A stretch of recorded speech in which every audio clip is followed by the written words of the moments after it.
Friends, હવે આપણે active voice પ્રમાણે કન્ટિન્યુઅસ પ્રેઝન્ટ ટેન્સના ગુજરાતી વાક્યનું અંગ્રેજી વાક્ય બનાવતા શીખીશું.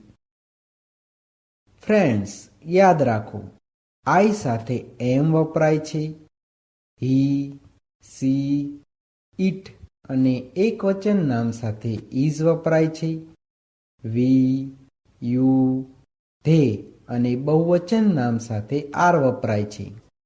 ફોર્મ્યુલા પોઝિટિવ એટલે કે હકારવાચક વાક્યો માટે સબ્જેક્ટ પ્લસ એમ અથવા ઇઝ અથવા are plus verb plus ING plus object plus other words.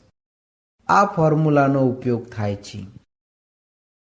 Negative એટલે કે નકારવાચક વાક્યો માટે સબ્જેક્ટ પ્લસ એમ અથવા ઇઝ અથવા are plus not plus verb plus ING plus object plus other words.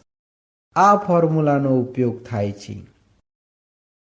Interrogative એટલે કે પ્રશ્નાર્થક વાક્યો માટે એમ અથવા ઇઝ અથવા are plus subject plus verb plus ING plus object plus other words plus question mark. આ ફોર્મ્યુલાનો ઉપયોગ થાય છે. ફ્રેન્ડ્સ, યાદ રાખો, કન્ટિન્યુઅસ પ્રેઝન્ટ ટેન્સના એક્ટિવ વોઇસના વાક્યોમાં ક્રિયાપદના મૂળ રૂપને આઈએનજી પ્રત્યે લાગે છે.